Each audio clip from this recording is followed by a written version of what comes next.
Basically, what we are going to talk about are the methods. Like, these are the things that you could have seen mostly in television or in, I don't know, Simpsons or some other shows, because not that many people have actual experience with doing these types of things. These are the things when they bring out, for example, the product, and they sit down and ask questions for from a certain group of customers or from certain group of individuals. Like, do you like this product? How do you feel about this product? Do you think, what are the positives or the negative sides of this product? How, what are your opinions about this product? What are your opinions about the future? How would your opinions change, and or how would your points of view change about the product? You know, these are these types of things that you need them in a way to understand your consumers, in a way to understand the people that you're selling it to. And you can do it one on one with people. You can have deep conversations trying to better understand their point of view or how they feel about it. A great example for this was in the movie Brexit. I don't know if you've seen the movie Brexit, but in the movie Brexit, the main hero, he did something like this, but he did it in a natural environment. And he went into pubs, he went into public, he went there and there and there, and he was asking people like, "How do you feel about the European Union? What what would you like to do? What kind of future would you like to see? Who are you mostly afraid of? What is it that scares you the most?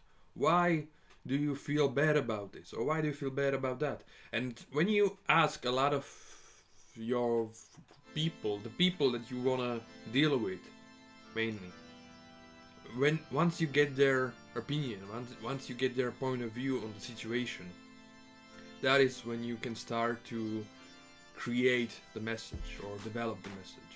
And yes, these are things that are supposed to be done in a more controlled environment, in a more um, professional environment. There are a lot of agencies that are just asking a lot of money for doing these types of tests or for doing these types of questionnaires, so to speak. But you can do it even on your own. I'm not gonna mention all the professional, high class, hundreds, thousands of dollars kind of type of approaches, type of things. You know, for you as an individual, think about finding out the groups. You can have a deep conversation, a psychological exploration with someone with whom it is one on one. You can have a group sit down, so to speak. And at the group sit down, the best thing you can do is to ask for a representative from every group that you want to deal with. That's the best thing you can get if you have, like, if you have middle-aged women, if you have young urban people, if you have elderly people, if you have this and that, and if you can find in some way that your product will influence all of them, or if your product is able to um, be beneficial to all of them or to certain groups of them, try to get your try to get that opinion from a lot of those people that are inside of these groups. Always focus on the main group, but there are only few products that are only specially for this type of person or for this type of a person. If you're selling a car or if you're selling a book, chances are a lot of different people gonna be interested in your book.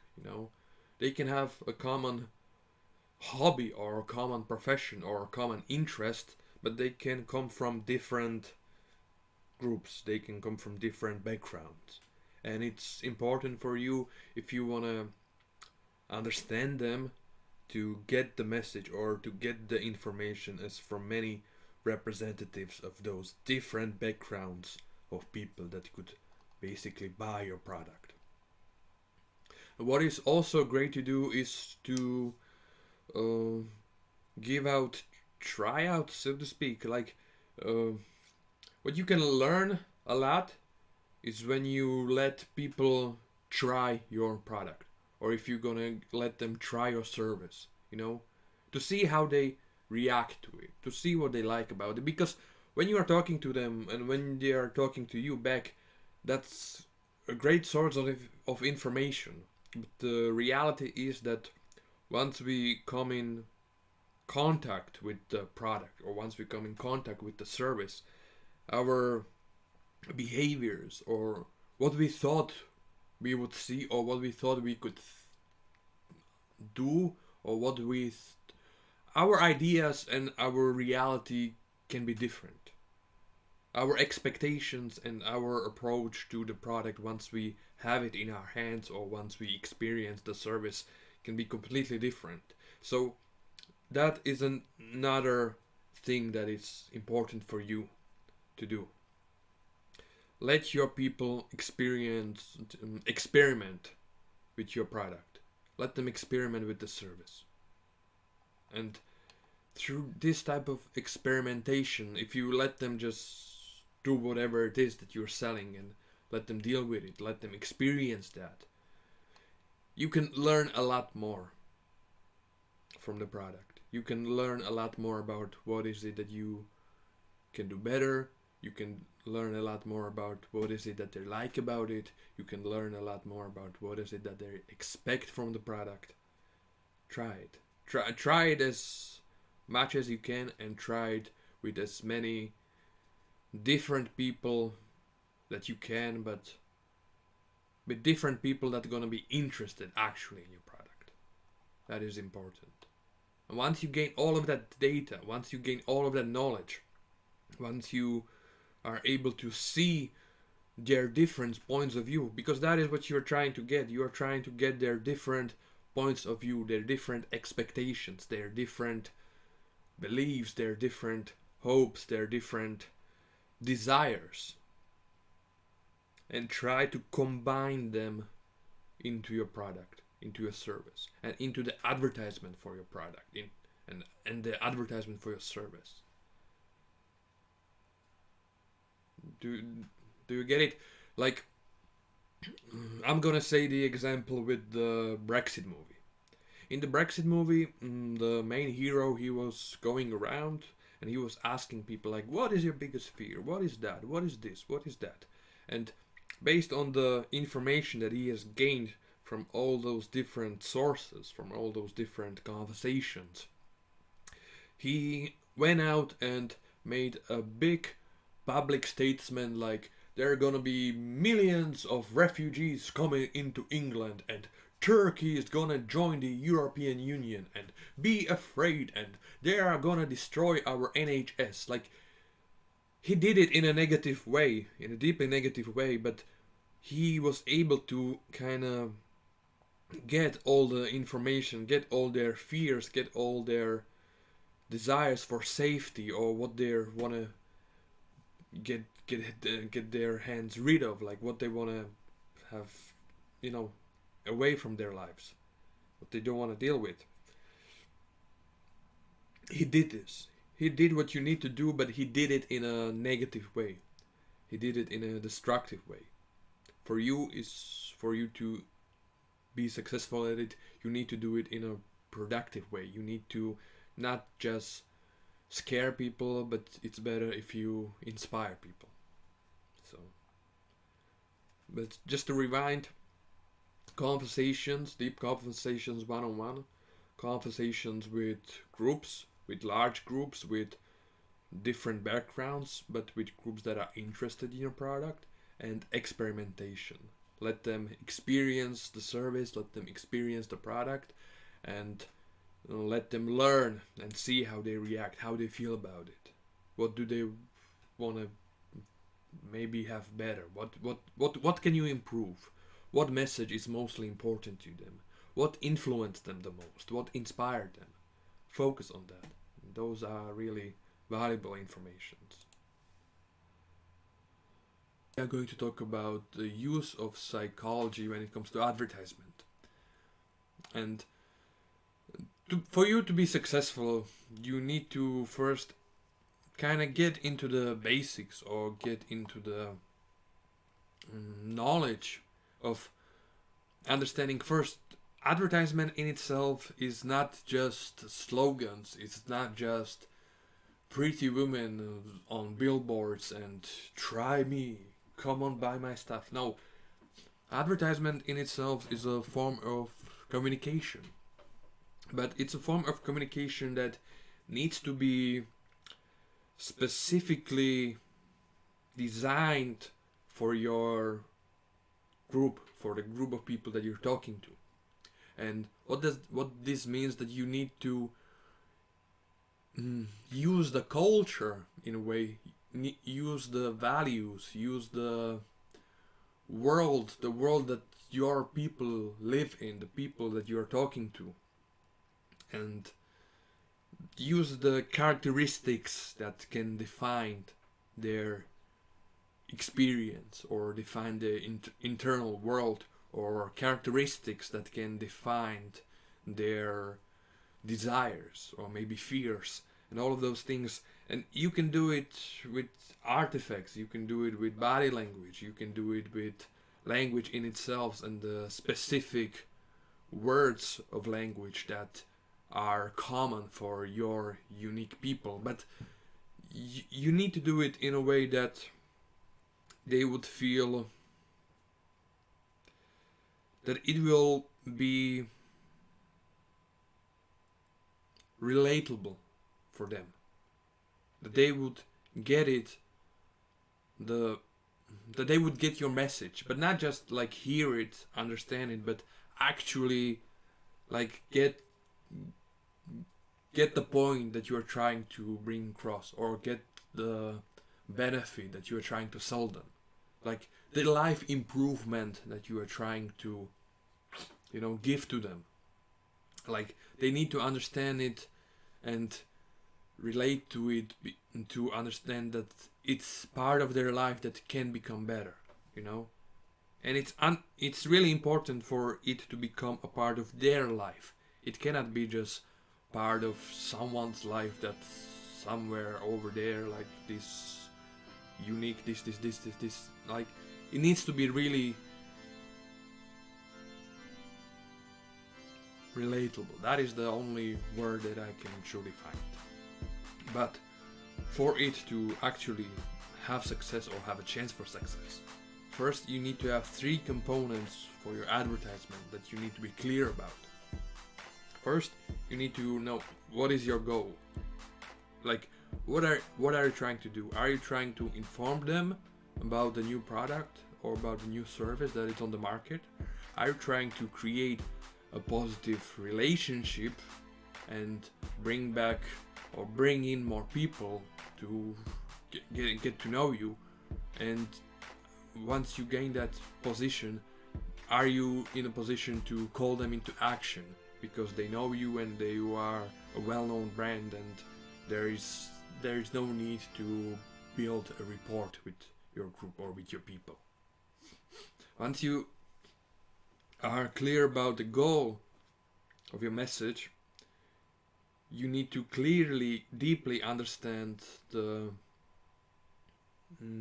product or the service that you are actually selling.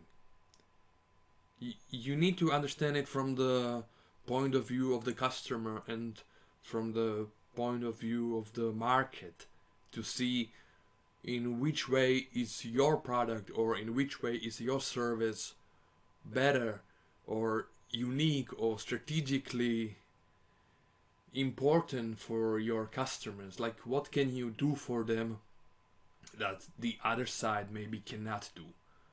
That is really important. And it's really important also to know how you can improve their lives. And once you know, like, what is the goal of your advertisement, what is the product, once you know the unique benefits and understand, like, the emotional experience that people will gain from your product, then you need to focus, like, who are the people that you're talking to? What is the group that should receive your message?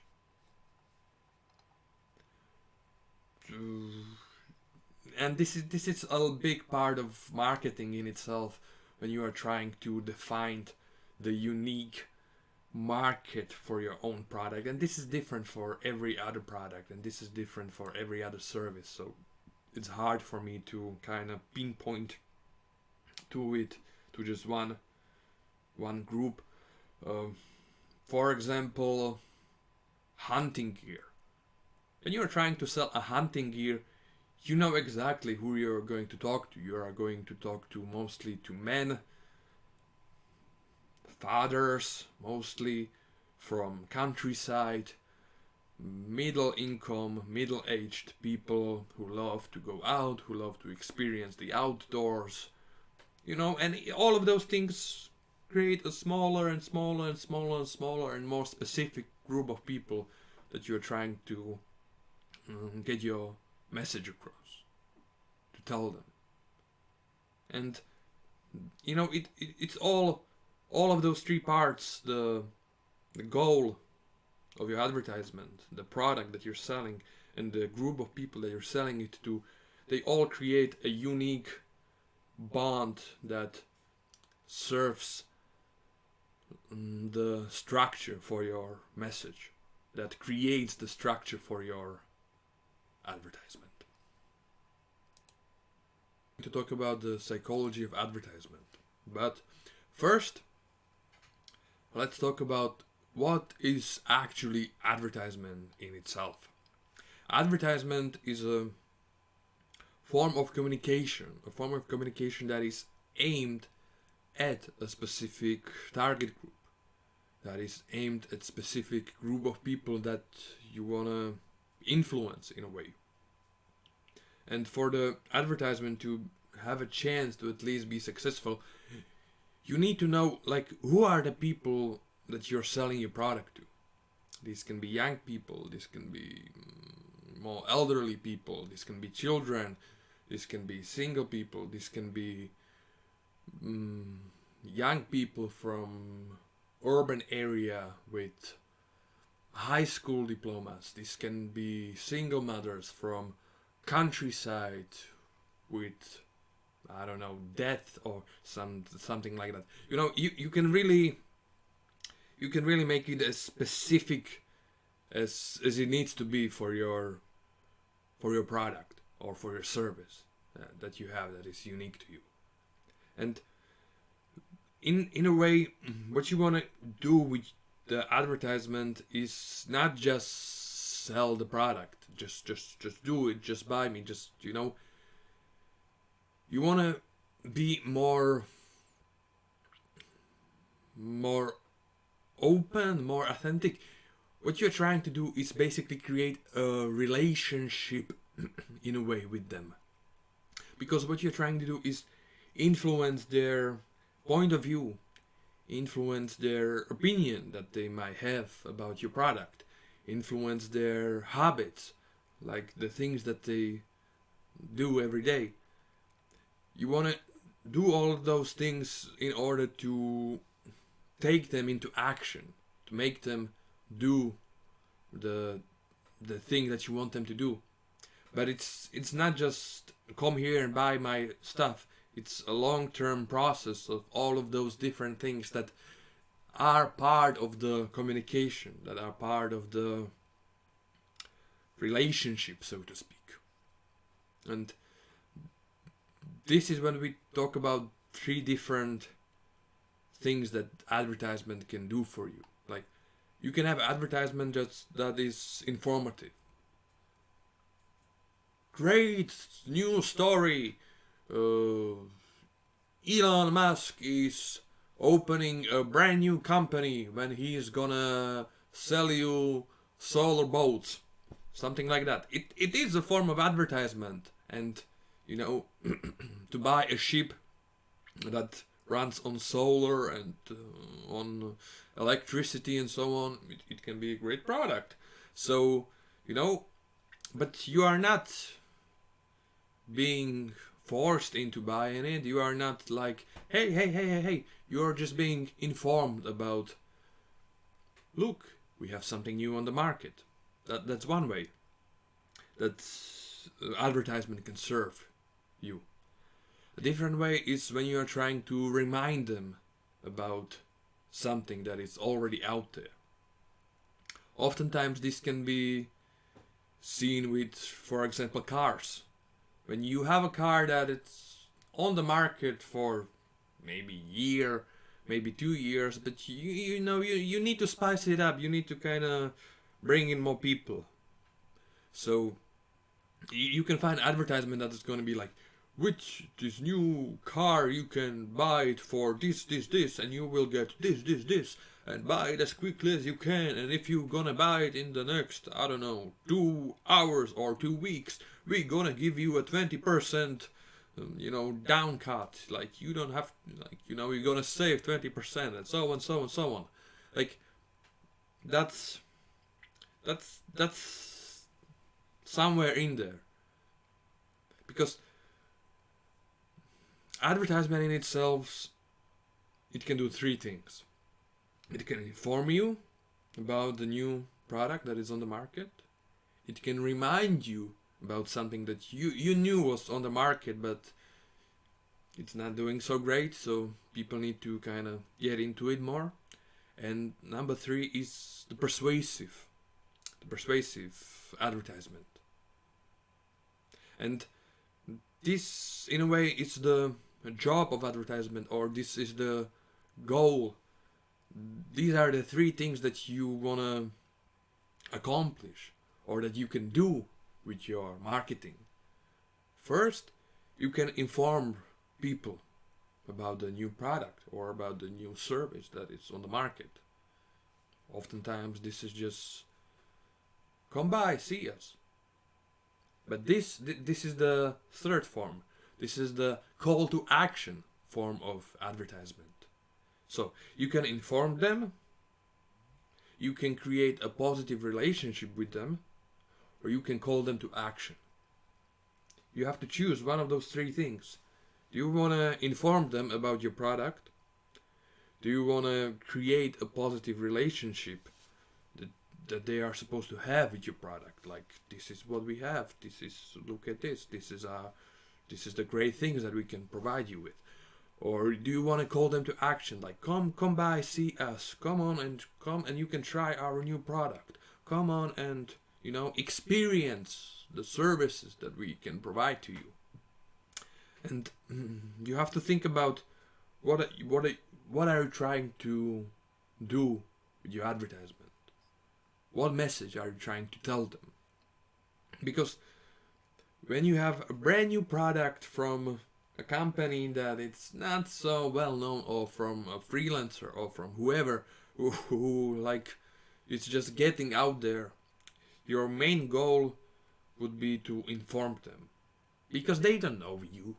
They don't have a positive relationship with you, because they don't have the experience to build on that. Like, you're a new cat over here. Like, what are you trying to do? Why should I trust you? So the first thing you need to do, you need to inform them. You need to give them the positive side that you can provide them with. You need to give them your unique benefits that they can achieve or they can gain from you. Next, once you are on the market, once you are like a bit more established on the market, like once people know about you, then you can focus on creating the long-term positive relationship, which is really important. It's about the openness. It's about the trust building relationship aspect of advertisement. And you want to improve the awareness about the brand, about the existence of the brand, like when you want to get the word out in a much bigger way. That's when you focus on creating a positive relationship. And the last part is when you are a well-known brand, when you are someone that people know a lot about, and when you are not trying to inform them, when you are not trying to like yes, you are doing it, but your main goal of action is to bring them in, is to call them into action. Like, come on, try our new burger that we have for you, our new special offer. Try our new car, like get into it, get into action. Because you've established rapport, like you establish the information, you establish the connection, so they know what they can expect from you. And once you've built enough of this positive relationship in a way, this brand awareness, this strength of your brand, then it is much easier to get them on board and to sell them your stuff, So this is the job of advertisement. But what is your job when you are trying to be useful or be successful with it? You really need to be honest with you about where are you at this like 3-step experience or so on. Like, because oftentimes people want to jump ahead. They just want to buy my stuff, buy my stuff, buy my stuff. But they don't know you. Like, don't skip ahead. Like, if you're beginning, if you're starting out, just focus on informing them. Give them as much and honest and great information that you can. Once you established your position on the market, you can expand on the market. That's when you focus on building the long-term positive relationships. Like, yes, we have a great service. Yes, this is what we can do for you. Yes, here we are. Get to know us better. All of those things, like being open and truthful and showing them what you can do for them, basically. Once you establish that, once you gain a bigger position on the market, then it is the best time to like call into action. Get them on board. Come on, buy my stuff. Come on, get into it. You know me. You know what I am. You are on board with me. So don't force it. Don't try to skip ahead, and you will get it. You will get there. Okay, so in this video we are going to talk about the personalities of the receivers. First and foremost, every personality, every person is unique. Everyone is an individual who has his own personality. So just take this as a group of common traits, so to speak. First, you can have a receiver, you can have a consumer who has a balanced personality, who has a more peaceful personality, someone who is able to regulate his behavior, his emotions. Oftentimes he has control over his emotions. Next, you can have a more spontaneous type of personality, someone who has high mental energy, someone who is really there, someone who is also down with the flow, so to speak. Like, they accept their decisions. Once they make a decision, they will deal with it. You can also have a more down personality, someone who has maybe more negative emotions, someone who maybe is a more sadder person. For people like this, oftentimes it takes a longer time to decide what they want to do, what they want to buy. They oftentimes use rational arguments. They will think about it a lot if it's really important for them. And you can also have dynamic personalities, people who have positive relationships to change, who have positive relationships to something that is new, something that can bring great experience. And we have to understand is when we have a product that we want to offer to the market, oftentimes if we see it from the eyes of the consumer, there are different traits that can motivate different people. You can have people who are motivated mostly by safety and comfort. That's a big group. Do you have a product that focuses mainly on safety and comfort? For example, when we talk about cars, are you Volvo? Are you a Volvo company? Do you push the reliability and the safety as your most important traits of your product? There are also people who love control, who love order and control. And maybe you have a product that is specifically designed for someone who likes to have things under control, someone who likes to have his order. Maybe it's a product that they will put together themselves, something that they can repair themselves, something that they can learn and know about, everything about the product. You can have a product that is focused mainly on the social situation. This is for people who like to have fun, who like to enjoy activities with other people. You know, you can have a product that is based around that, around the outdoors, around the sports, around the activities, around the fun experiences. You know, you can have product that can help people develop their own creative skills, push them forward, allow them to shine, allow their personalities to develop into something better. And you have to think about it. If you are selling a product, like what kind of personality will mostly be interested in your product?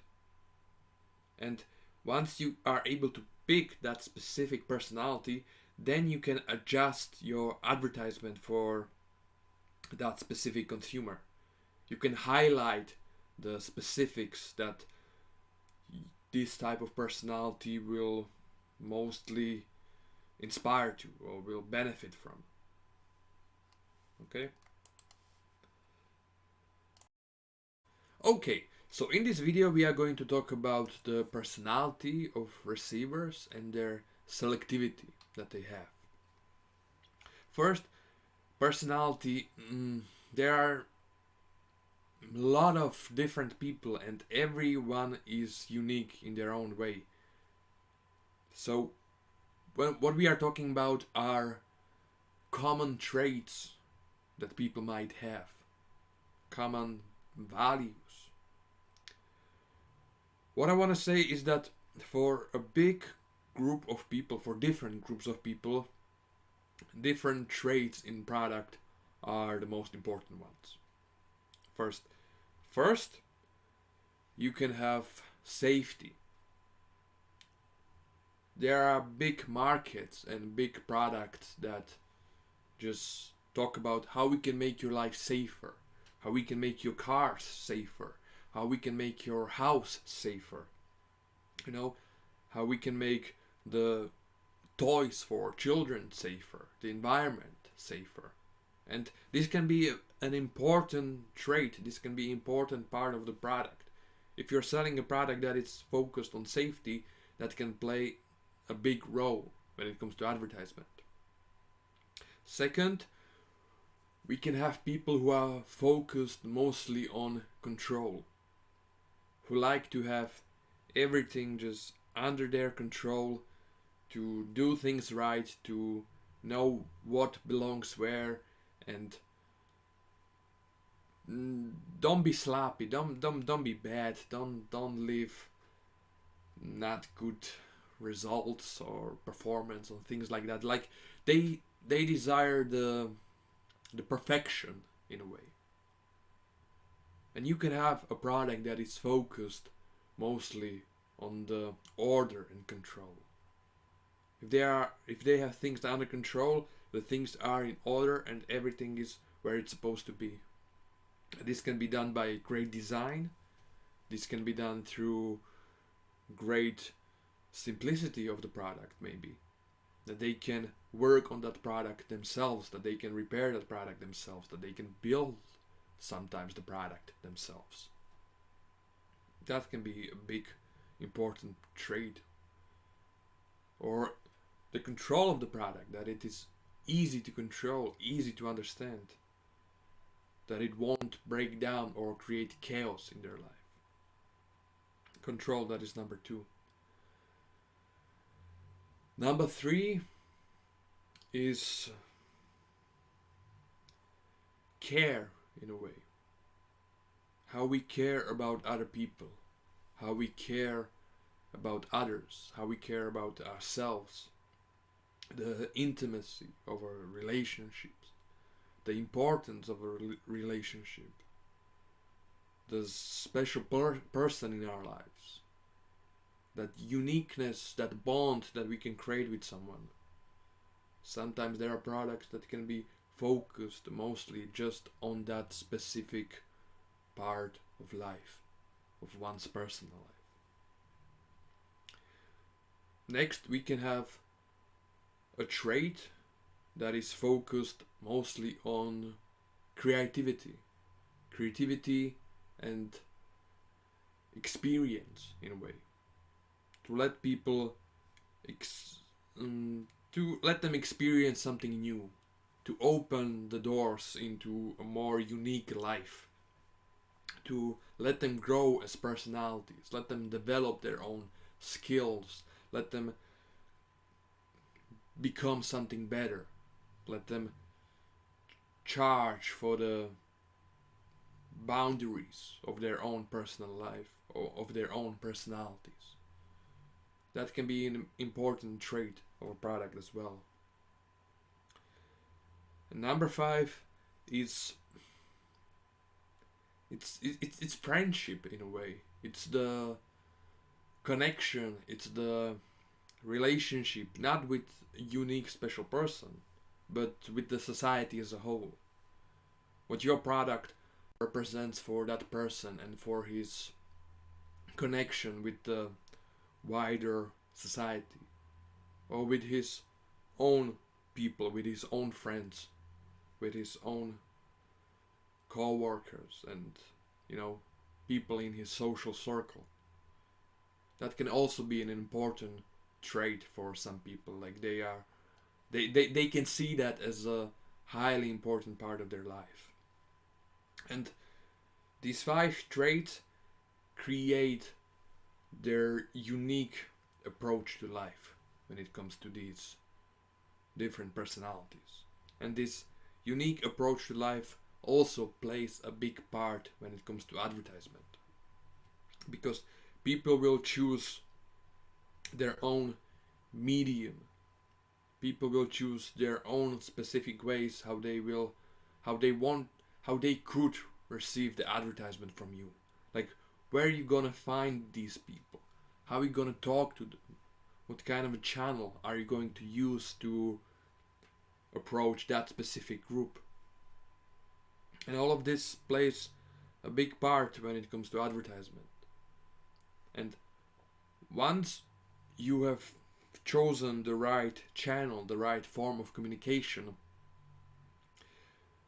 it takes their own unique their own unique approach creates the own stance when it comes to advertisement. Like, what they are able to take from the advertisement, that is important for them. This is different. This is different for every group. This is different for every personality. But you have to create the ad in a way that will show them, or that will talk to their unique sides of their personalities. If you want to talk to creative people, show them something that can help them grow, but find them at places where people like that would meet with each other. If you want to talk with people who want to succeed, who want to have things under control, who want to be the best, find places where you can find these people and find ways how you can talk to these people. Use the language that they will understand.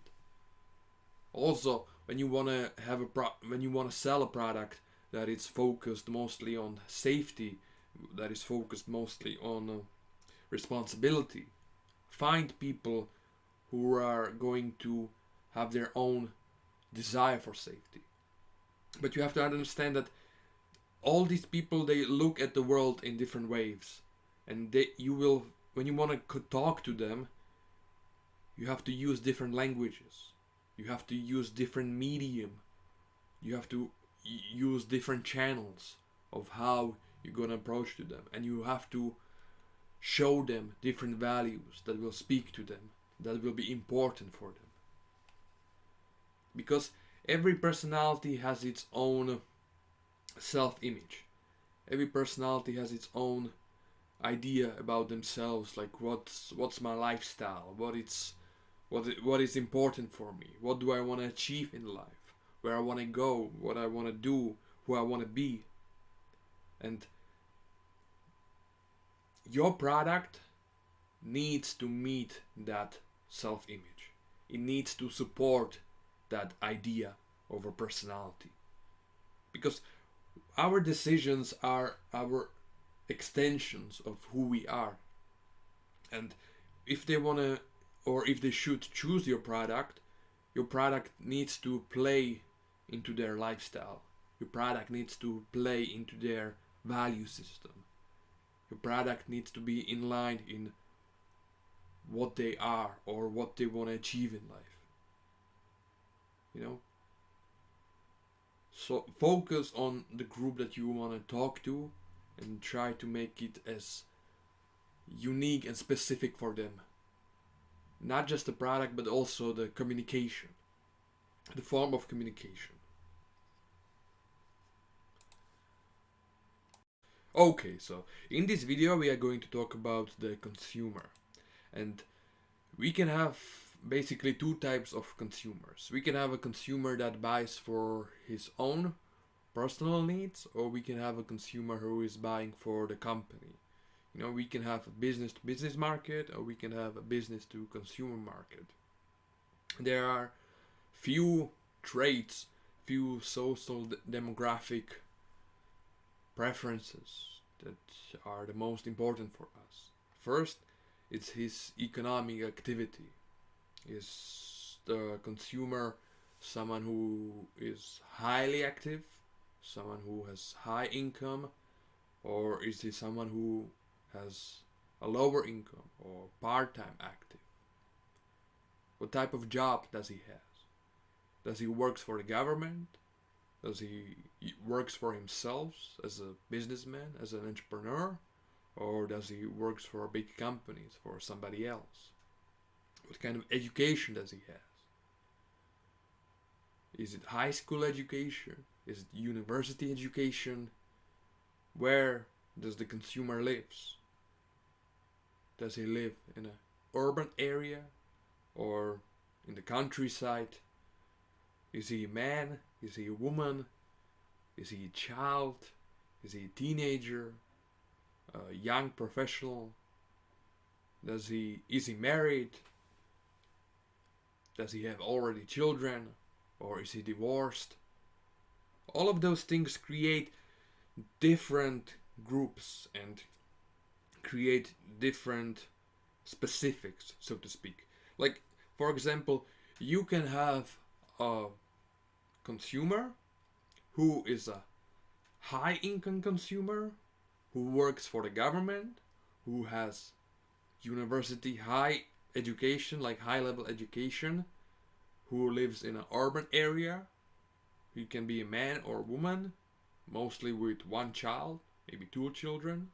And That creates a specific market.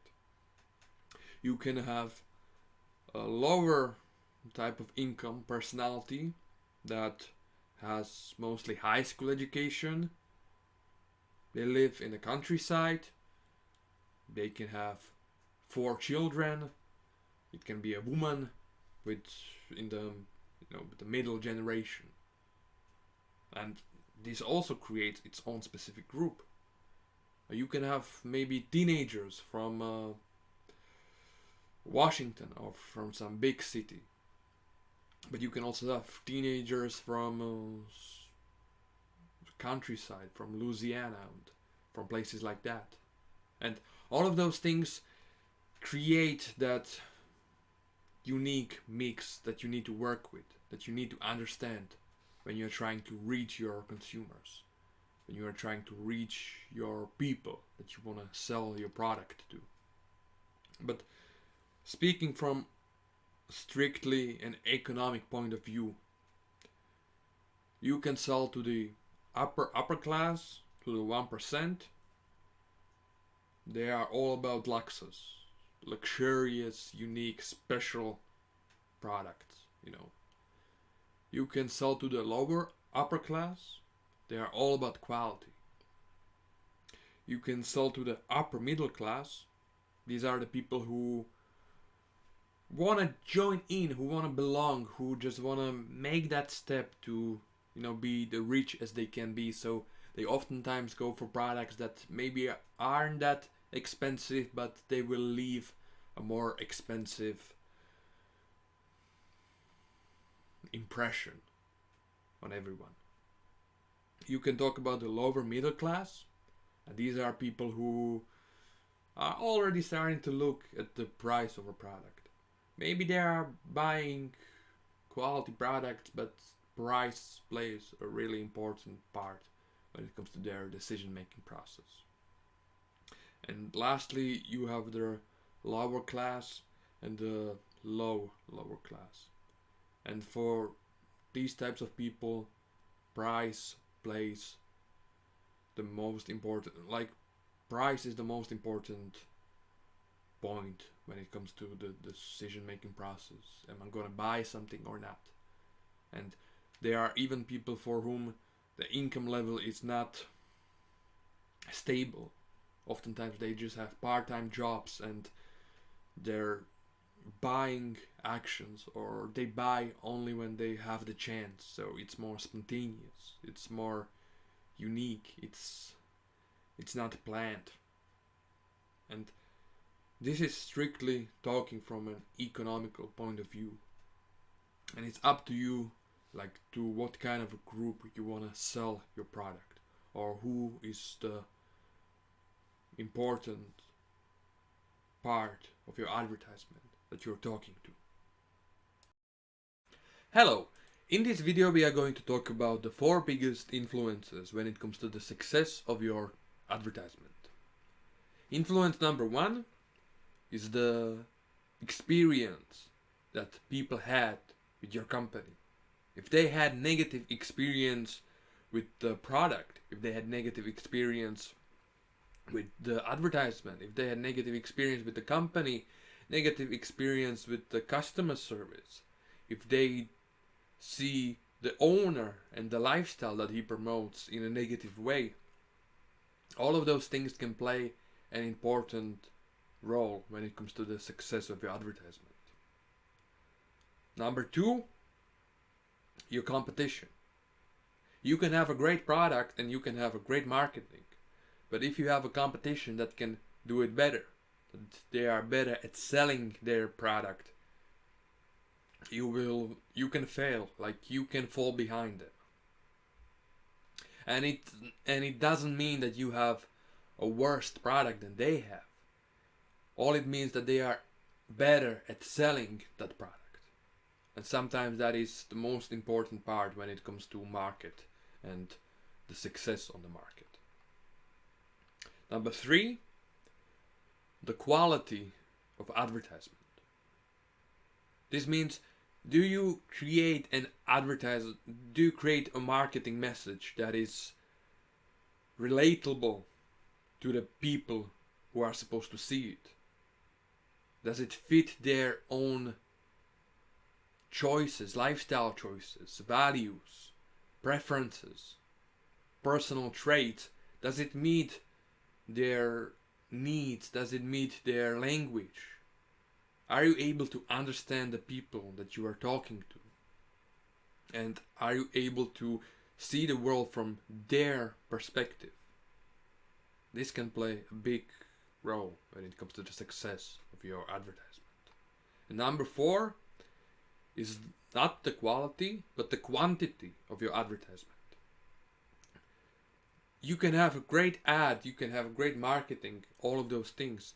But if you overdo it, if you put it out there everywhere, if you can see one advertisement and you can see it online, you can see it in the TV, you can see it, you can hear it in the radio, you can see it on billboards. It's just everywhere. You cannot escape from the message.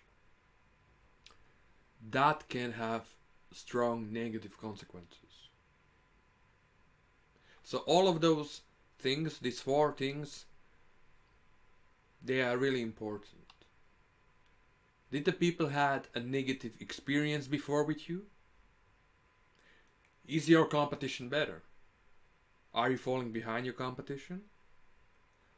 Did you create a good enough message for the people to understand? Do you talk to them in the right amount that it's not too stupid for them to listen to you again and again and again and again? You know, these are important things, and think about them before you put your message out to the people. Hello!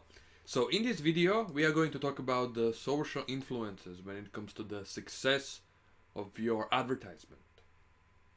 The first social influence, that is the most important one, is the culture of the people that you're talking to.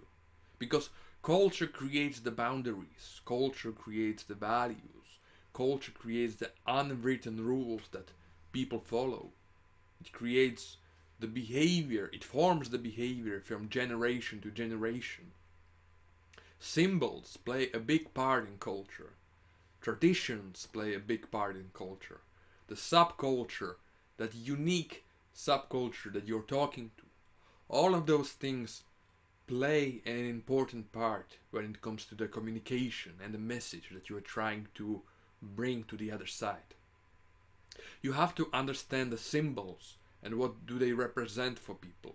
You have to understand the traditions and which traditions are most important ones. How people perceive these traditions.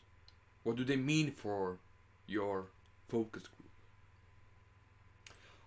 You have to understand these things because they give you the boundaries of what you can do with your advertisement. There are great ads that are trying to push the boundaries, maybe touch the boundaries, touch few more sensitive subjects. It's great. You can do it in a way that will force a conversation and maybe bring your message to the masses. Like it's been done before. It's not something that it's terribly wrong. What you cannot do is overstep the boundaries. Overstep the symbols. Misuse the symbols. Misuse the traditions. Disrespect the traditions. These are big no-nos, and you have to be truly aware of what do they represent for your people. The symbols, the traditions, and the culture. These are big things. But the subculture as well.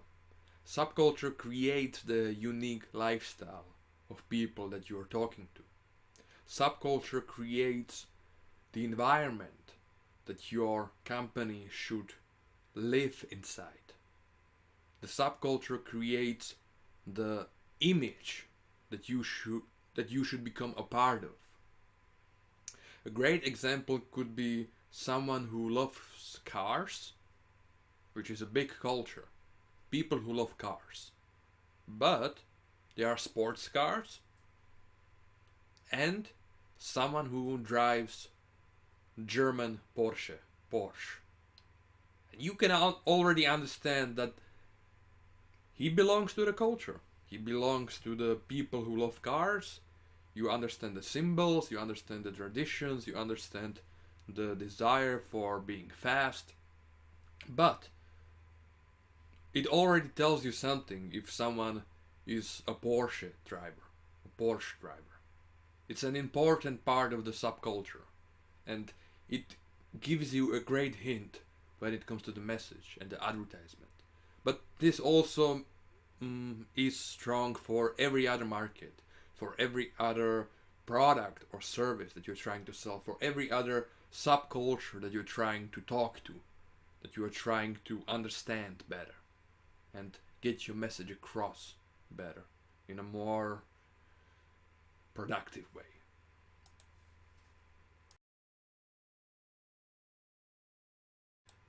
Hello, and in this video we are going to talk about the social influences when it comes to your advertisement.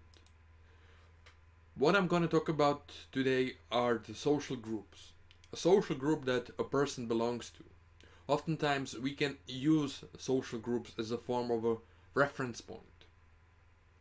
It shows us what should we strive for, or what is the ideal version or the ideal life for somebody like us.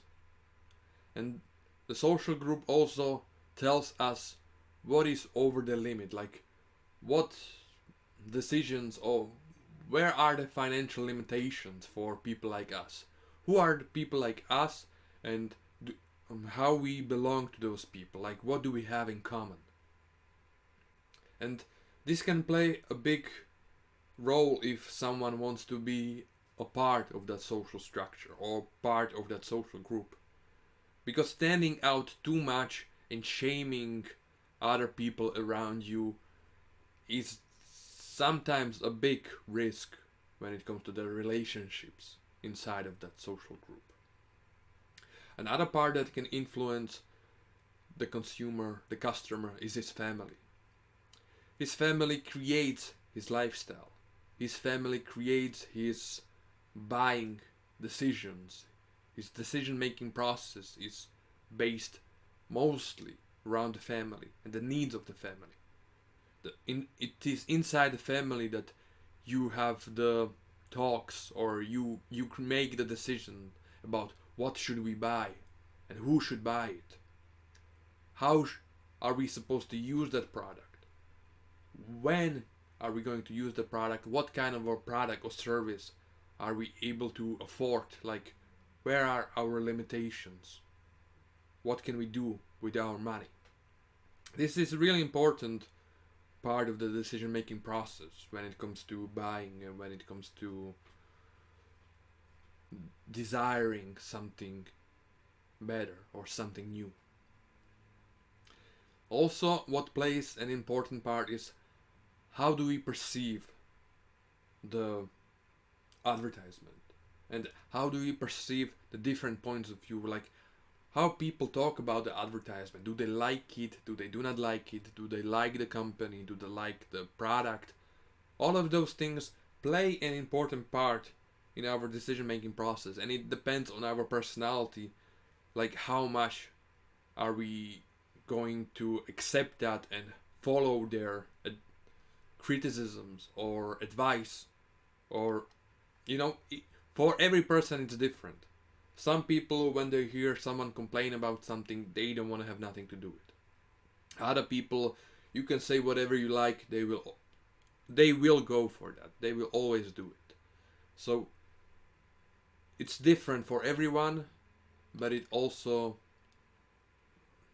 really strong motivator. Hello! In this video we are going to talk about the social influences that can affect the success of your advertisement. And the biggest social influence that we are going to talk about today is the social status. Social status helps us create a more unique form of a message. It helps us to understand the receiver of the message in a better way. Because social status and income and the social class, they create a common group that has certain common values, certain common behaviors, certain common ways of expressing themselves, certain common rules for behavior, for life, approach to life basically. You have a different approach to life when you are a poor person, and a different approach to life when you are the 1%, when you are the English upper class. You can already hear it in the voice, like where do you belong, to what social class do you belong. And more from that social class comes a unique lifestyle, a lifestyle that is interconnected with the social class of that specific person, and it influences them, it influences their lives, it influences their behaviors. It's characteristic for that person and for his relationship to the outside world, for his relationship to the society as a whole, to the values that he holds on to. And this can play a major part when it comes to the message of the advertisement and the language that you are trying to use. Understand their lifestyles, understand their social status, their social class, and the dreams and hopes that they may have for that specific social class. Hello, and in this video we are going to talk about opinions and the formation of opinions. Opinions are things that it's much easier to create than it is to change someone's opinion about a product or about a subject. The main two most important ways how we can change someone's opinion is with argumentation, and it is with appeal. Arguments, they create the foundation for the chance to influence someone's opinion about a certain subject. The acceptance of these arguments can help you move forward in that process. Arguments can be factual. We can talk about reason. We can talk about objective arguments that can change someone's point of view.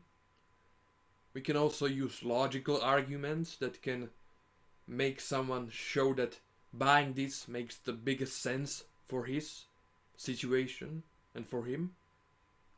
But also we can focus on emotions, emotional arguments, why it is a good thing to do or why it is a bad thing to do, you know, to be emotionally invested in that decision.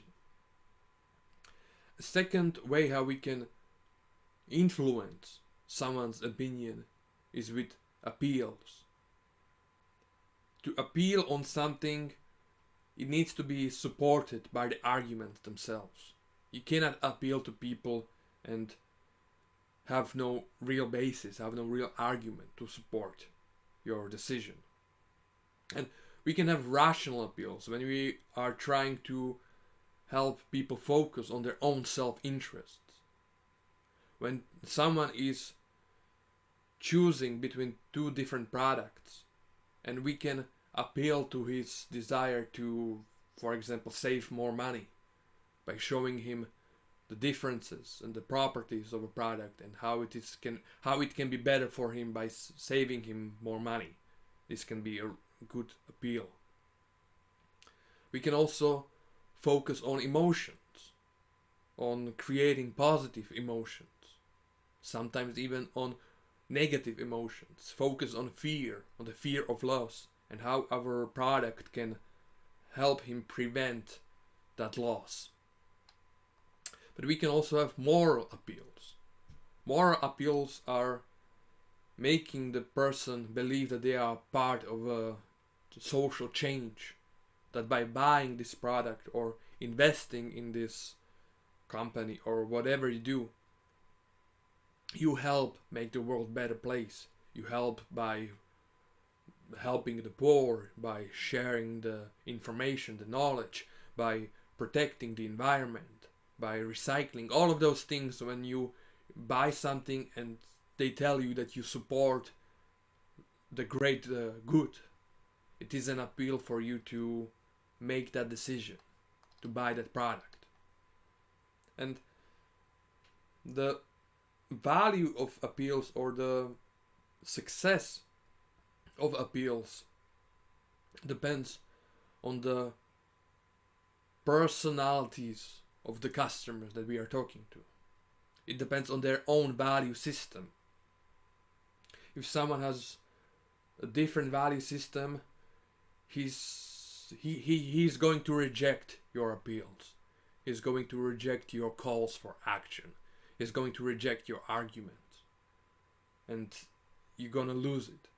But if someone has a value system that is common with what you're selling, with your arguments, with your appeals to them, they are going to support you and they are going to stand by your arguments and by your decisions.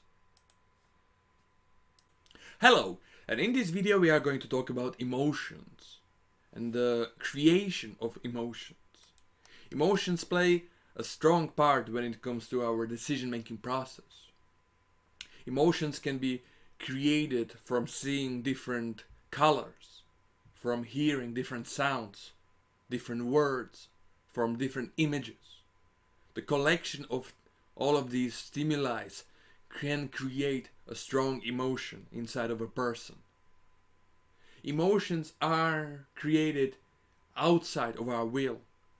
We cannot control emotions. Emotions influence our behavior, and oftentimes they are a strong motivator that guides our decision-making process. Under the influence of strong emotions, we create, or we are given the desire to experience something. Oftentimes this can be used for the advertisement of a product.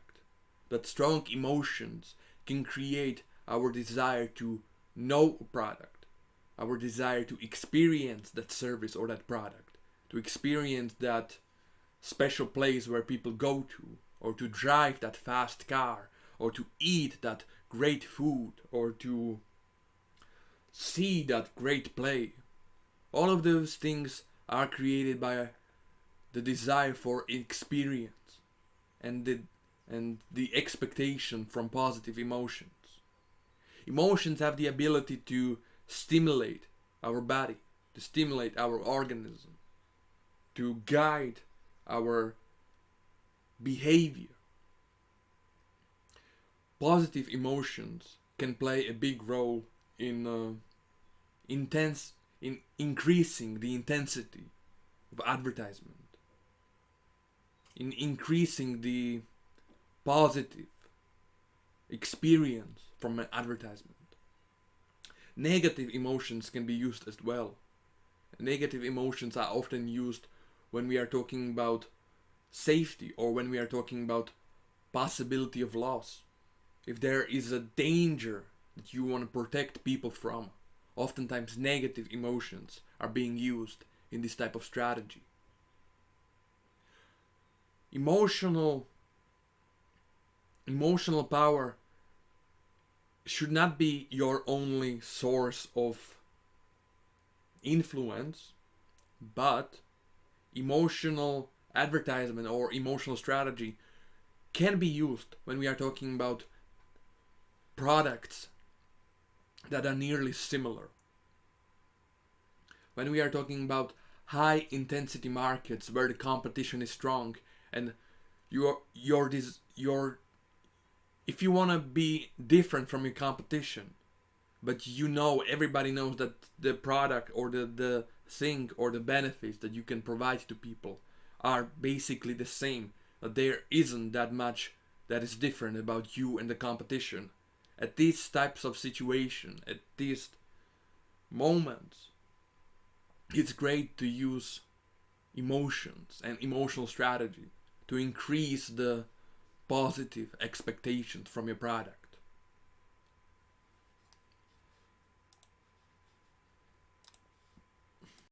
Hello, and in this video I'm gonna talk about friendship and relationships. These types of relationships, friendships, and contacts with other people or with the social world are important for us, for basically every human being that's on planet Earth. We are looking for understanding, we are looking for help and for positive emotional response from these types of relationships. And contacts with other people help us to deal with life situations in a better way. They can increase our feelings of happiness once we feel truly happy, but they can also give us relief in moments of pain, sadness, or disappointment. And connections and relationships with other people also give us a sense of comparison. We can compare ourselves with someone who is basically on our own level, someone who, you know, belongs to the same group as we are. We can compare ourselves. How successful are we? How productive are we? And relationship and friendships with other people also help us learn and deal with life situations. Sometimes there are things that we cannot do on our own, and we need someone to help us get something done, to learn something new. And these types of relationships are supposed to create a trust, a positive emotional bond. And we are looking for people oftentimes who feel like us, who deal with situations or with things like we do. And it is not that we don't want to hear somebody else's point of view, but oftentimes we like to be around people that we can identify with, and we like to be around people that we can expect positive emotional response back. And when it comes to comparison with other people, oftentimes when it comes to negative emotions or negative life experiences, we tend to look down. We tend to search for people who are at worse situations than we are. And sometimes this can help us feel a little bit better about our lives. Sometimes this can help us to see the situation as not as bad as we think it is. But it is our comparison that also helps us to motivate ourselves, to see that there are other possibilities, to see that what we think about that our life can only be about, like there are more things that we can be more successful, that we can experience more in life, that we can reach high levels of success, that we can become somebody else and someone more productive. And friendships are important also when it comes to creating the social circle of trust. And you can use that when it comes to advertisement, and you can use that when it comes to marketing to imply or to try your best to create that trustworthy social circle, to find the people that other people believe in and gain their trust. Make sure that they will believe in you as well. And because we live in a social media world, and we live in a world where people get in contact with each other basically all the time. And this it's not just a world of likes and shares and things like that, but it is a world of sharing more from our lives and to looking for new experiences for our lives. And there are people who can create enough trust, or can create a large enough following, to really be important. And finding people like that and make sure that they will believe in you, and make sure that they will try their best to represent your product or represent the offer that you have to sell. This can be really useful, and this can be really important, because it gives you the social, I don't want to say social status, but the social trust, so to speak. Like, you are someone that they can believe in, So try your best to find people that you agree with, people that you share the same values and lifestyles with, people who can represent your company or can represent your product. Don't just look at the following, don't just look at the people that are they're public, look at what they stand for, and look if you can meet with them and identify with that. Hello! In this video we are going to talk about the needs, the usefulness of needs when it comes to advertisement. Every person on planet Earth has needs. We all need some things in order to even survive, to live a comfortable life. We need food, we need water, we need social contact, we need house, we need, different things. Some people desire luxury cars, some people desire great adventures. All of those things that we desire, they come from somewhere. And the needs aren't just something that you just fulfill and it's over. The needs come again and again and again. And we can use this to a great success in advertisement. But to work with needs, we need to understand the process of fulfillment. And it's 5-step process.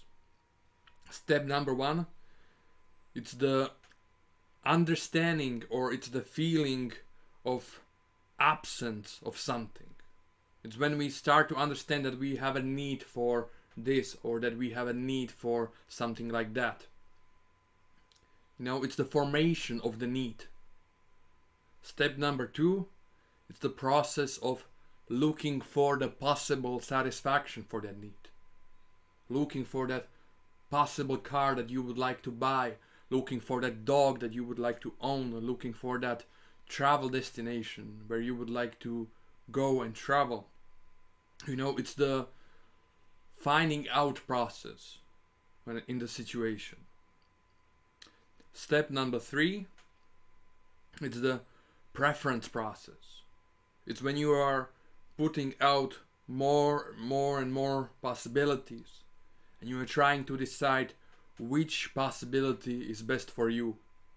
And you can think about your finances, you can think about your personal preferences, you can think about your family and your family situation. All of these things can highly influence your choice. Then there's the step number 4. The step number 4 is the buying process. It's the process of satisfaction, of satisfying your need for that specific product or for that specific service. And after you're satisfied, oftentimes this creates a new space, a new environment for satisfying different needs. That's the step number 5. Because once you're satisfied with that specific need, oftentimes you will desire something different, something more. A great example how advertisement can use this desire, use these needs, is an example when it comes to toys. We all know toys, children play with toys, everyone understands what a toy is. And There was an advertisement that when it came to dolls, baby dolls, and a girl was playing with a doll, ha ha ha ha ha. But then she saw that a, a, there was a doll in the TV, like in the ad, and it was the Barbie girl. And you know, Barbie girls are cool. Barbie is, it's something more, and that's how it stimulated her need for that baby doll. She didn't want just a doll to play with. No, she wanted the Barbie doll. And this form of stimulation, this form of manipulation, basically, it's what advertisement is oftentimes about. Of selling people the idea that they can reach for something better. And advertisement plays a big role in this process. First, it's a form of communication that informs the consumer about the possibilities, that informs the consumer about the product. Also, it can show the consumer the clear differences between the product that he has and the product that he can have, the product that we're selling to him. To tell him how this product will satisfy his needs. Why is it better for him? What is so unique about this product? And if he buys into it, he's gonna buy the product, and this need will be satisfied. The question is, who created that need? Was it the advertisement, or was it the desire by the consumer? But a need can be a really useful tool when it comes to advertising your product.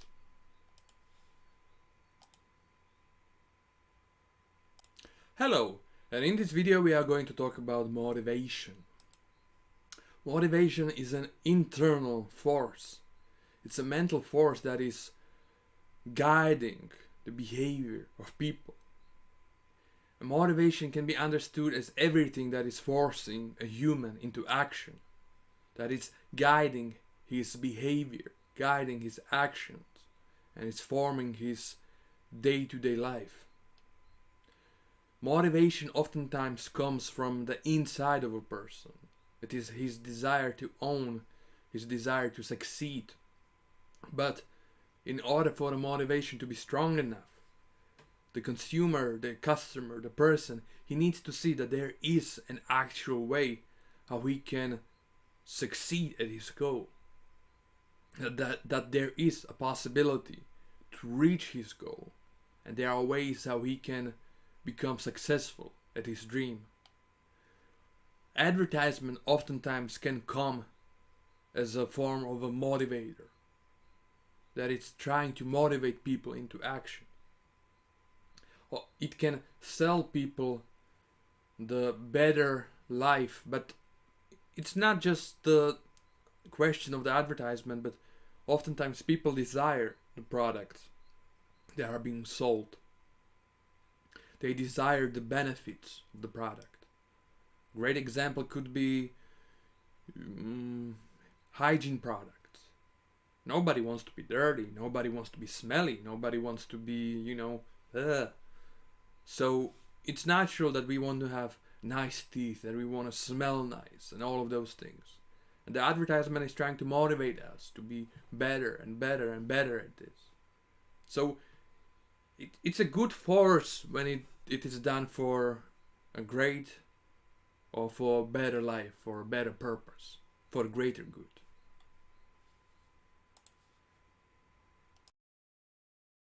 Hello, and in this video we are going to talk about performance.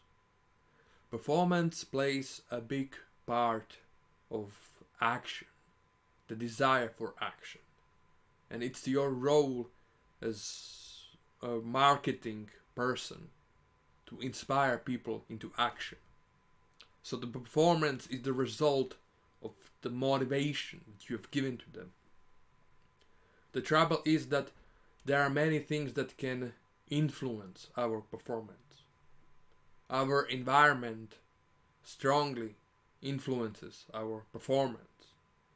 Difficult environment can decrease the performance of someone who is really good. Oftentimes your personal skills and talent can be destroyed by negative or unproductive environment. Also, motivation plays a big part when it comes to the performance and the result of performance. Success is the greatest motivator, but we are mostly successful when we are at the mild range when it comes to motivation. If the motivation is too high, there's a high chance that we will burn out. There's a high chance that we will never do it again if we fail. That we're gonna, step aside and avoid those activities that created a strong disappointment. But if we have a motivation that is too small, oftentimes the results will also be bad. And it's the importance of finding the balance, of showing the road to success in a way that it's not too risky, but also not too boring in a way. Like if you are trying to sell people something, you are trying to create a long-term relationship, a long-term positive relationship. And oftentimes, the only way how you can achieve this relationship is by the successful experiences that people will have with your product or with your service.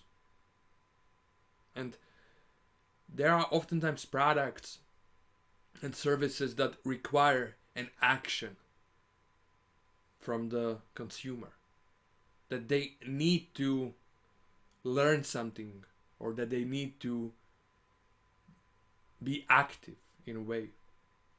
And it is important to create something that will inspire them into success, but in a balanced way. Don't overdo it because their performance will decrease, but also don't create something that is boring and uninteresting or too easy for them, because they wouldn't care and later they can possibly blame you for their own failure. For people, this is a common trait. And if we experience a negative emotion, a failure with a product, it is much easier to just blame the product or just to blame the company. So it is important for you to create a product or create a service that will allow them to reach success and be successful and experience positive emotions, but with a motivation that is strong enough, but not too much and not too little. I don't know if you understand me well. What I'm trying to say, like, supercars are a great example. If you are successful driving a supercar, you will feel amazing. But also, if you overdo it and crash, well, you have a problem. If you cannot, if you don't understand the technology, if you are unable to understand how you should drive something like that, well, you will have high expectations and high motivation. But if you fail at that, chances are you will never sit behind that car, behind the wheel ever again, because you feel like a complete failure. But oftentimes there is also something that if it's too easy or if it's too boring or if the motivation is not strong enough, if you are unable to present them with the desire for amazing experience, that can also be a problem. So try your best to find a balance, and try your best for things not to make them too easy, but also not too hard. And if you find the normal difficulty for people, that's the best way to make them successful, and in the long run have a successful relationship with them. So their performance will help you create a strong bond. Okay, so in this video we are going to talk about the values and the value system. Values are an important part of our personality as people. Values represent our approach to life, but values also represent the meaning behind different objects, the meaning behind different symbols, the meaning for us personally. You can have religious objects that show you their true value for people, for everyone. Like, value isn't something that you can just create. Value is something that is created by the society. Value is something that is created by the culture. Value is something that is created by your life experiences, by your development, by your relationship to an object, and the experiences that you had with that specific object or with that specific thing that you value so much. It's how important it is, how important is something to you, you know, the importance, your personal importance that you feel towards an object. And values can be used when we are talking about the relationship between the product and the person, because we can express our personal values by the products or by the lifestyle that we choose, and these products need to fit that lifestyle.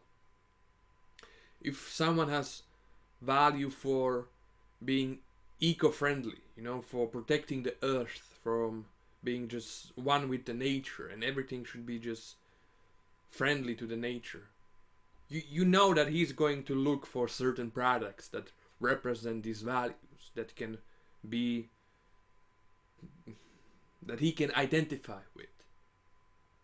Also, people who value healthy lifestyle, they're gonna choose different products based on the values that they believe in, and those products will represent the values for them. And this plays an important part in your marketing. This plays an important part in your advertisement, because letting them know that you share the same values that they share, that they believe in, creates a common ground. It creates a bond. But let's talk about, for example, the different values that women and men believe in.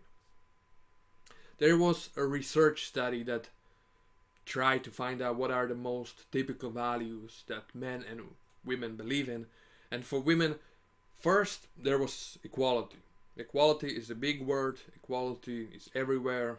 You know, the desire to be seen as equal. Second, there was opportunity, the chance for opportunity. Number 3 was honesty. Not lying, not manipulating people, just being honest. Number 4 was responsibility. And number 5 was intelligence. For men, it was a bit different. First, there was the logic.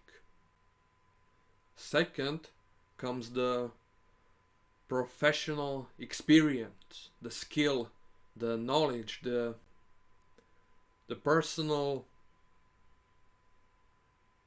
know-how that people have, their professional ability to create something valuable.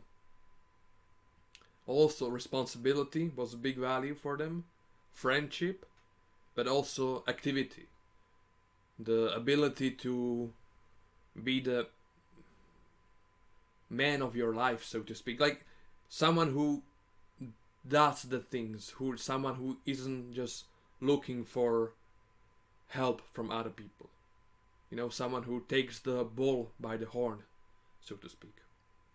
And understanding these values can give you an important step when it comes to creating the bond, so I hope you will use it for the greater good. Hello, and in this video we are going to talk about attention. Attention is the most important part of successful advertisement. And you can have attention that is willing, like people are trying their best to pay attention to you, like they are trying their best to focus on what you're saying. And you can have attention that is not stimulated by their own desire to listen to you, but it's being forced from the outside world. It's being forced by all the stimuli and all the advertisement that is, connecting with them. That they can see it everywhere. And no matter what they do, even if they don't want to pay attention to it, they are forced to pay attention to it.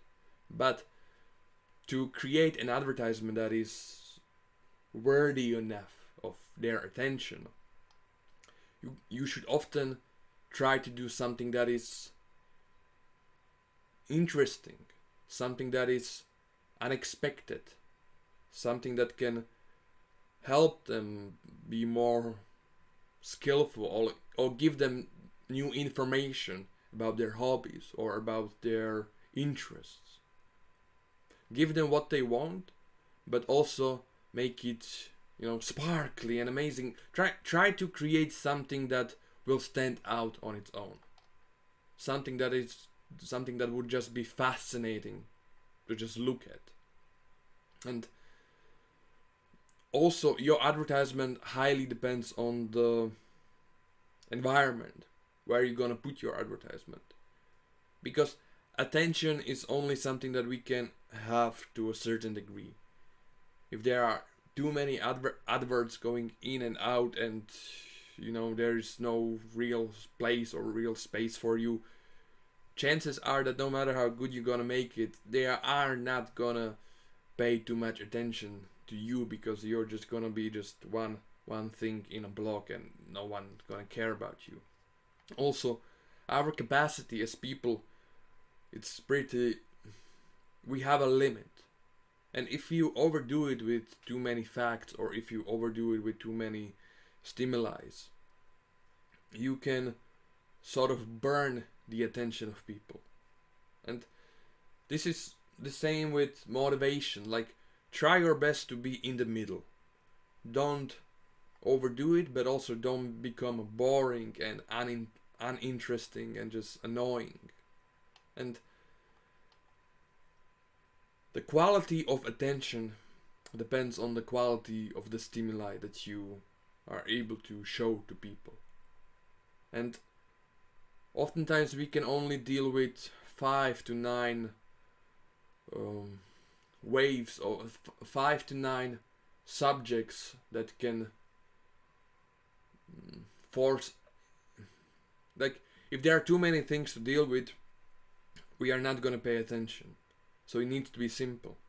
But if there are 5 to 9 subjects that we are supposed to listen to, or that we are supposed to understand, if there are just few things that make things interesting, and it's not a web that is connected this to this to this to this to this and this and this, and you feel like you're at university and you're like looking at the biggest table, or biggest board that you've ever seen, and you don't know what the hell is going on. Like, try your best to keep it simple, stupid.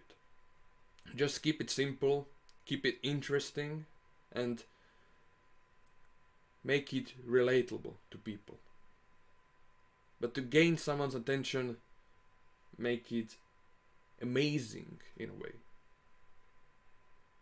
Make it so that they will be surprised to even see something like that. How can be something like this even possible? And oftentimes we want to pay attention to something that we feel invested in personally, something that is important for us as people. So try to use that to, build your own image and build your own advertisement. Hello, and in this video we are going to talk about attention again.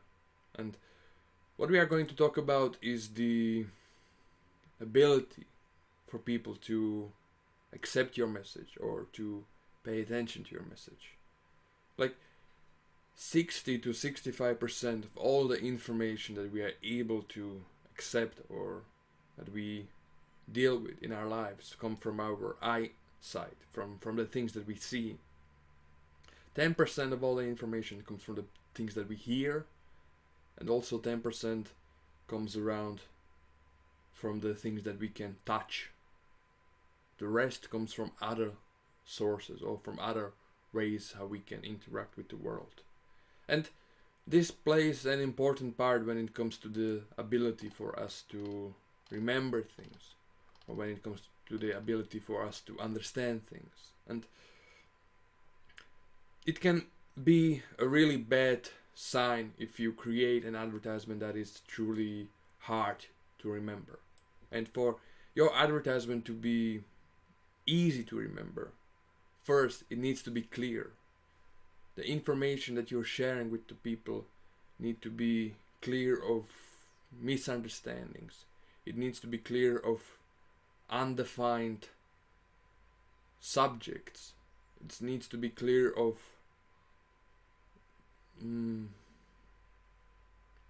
a chaos when it comes to logical presentation of your information. You need to have a clear idea about what you're trying to tell people.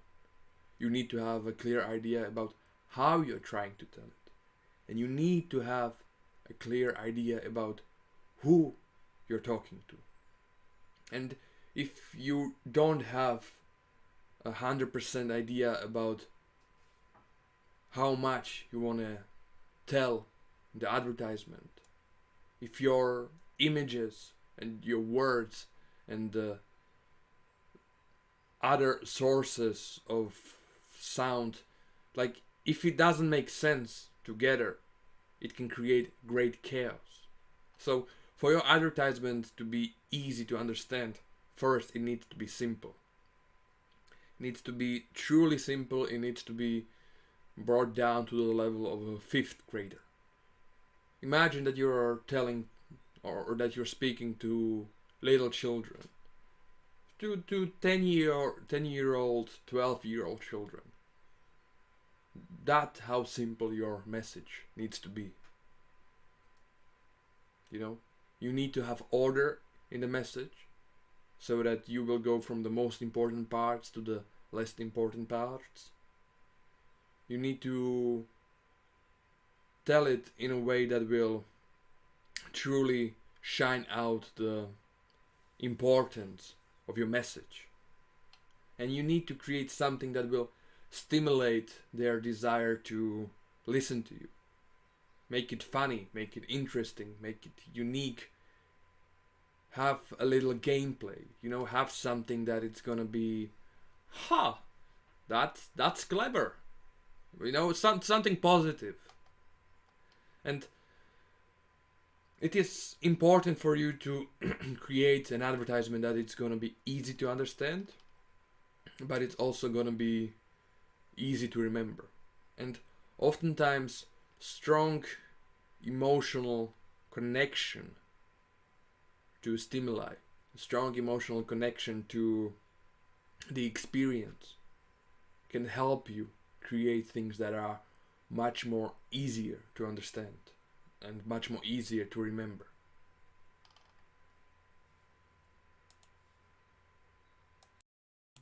Hello, and in this video we are going to talk about colors and the use of colors in communication, in advertisement.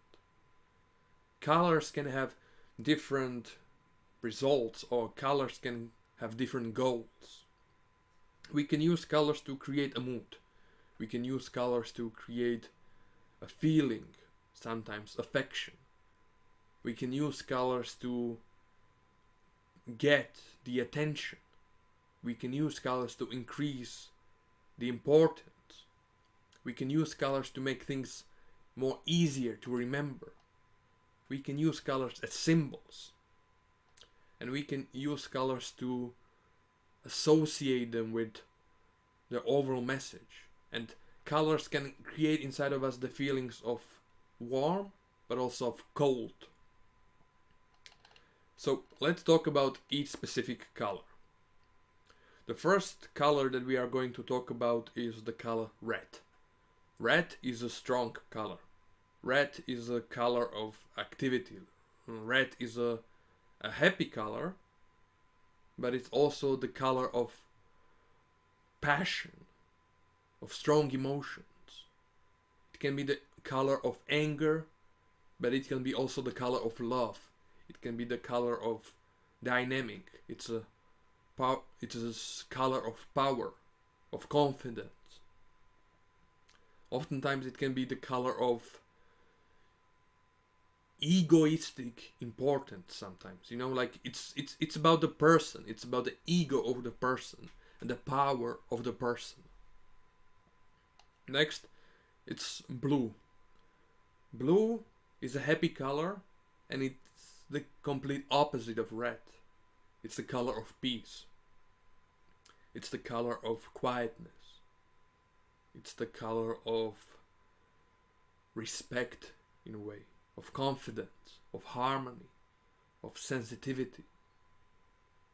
Blue is used to stimulate the brain, to stimulate the intellectual abilities of people. Red color is oftentimes used to stimulate the emotional parts for people. But blue can be also associated with coldness. It can be associated with distance, but also with purity. Next color is the color red, green. Green represents nature. It represents peace. It represents stability. It represents meditation. It represents internal peace.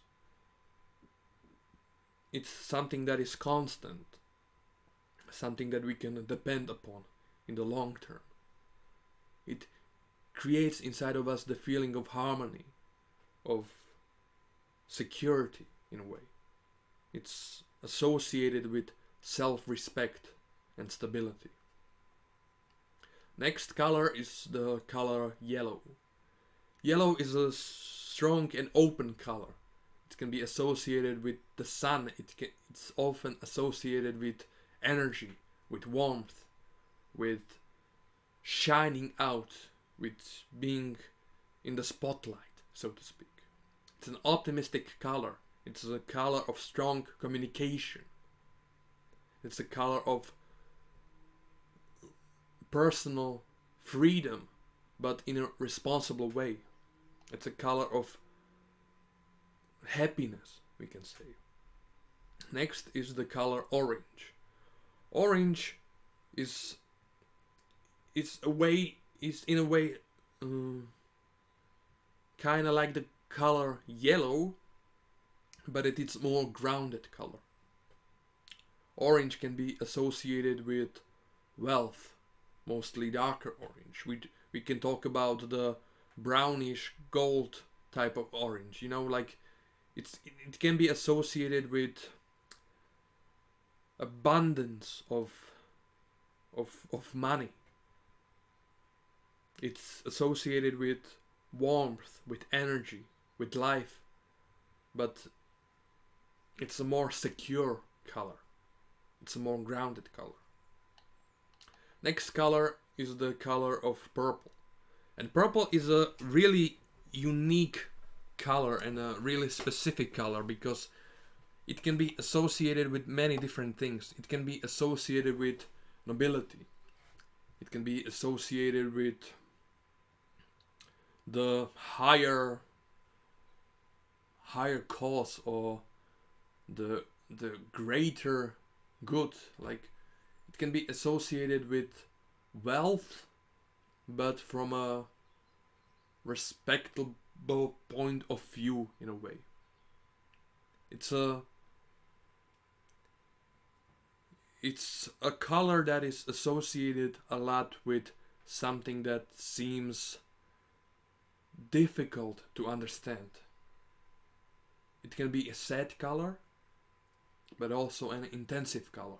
But what is most amazing about purple is that it is oftentimes associated with a spiritual world. I don't know if you have Christian background or not, but there is a tradition that when Christ himself is supposed to be dead, that we put purple color on the cross so that we don't see his body. And purple color has this form, has this unique connection to the spiritual world, to the world where money and objects do not matter, but it's about the person himself. Next color is the color white. And white color is the color of purity. It's a clean color. It's the color of peace. It's the color of innocence. It's a calming color, a color of elegance. But it also can be a color of emptiness, in a way, of something that is hard to express. It's a color of silence.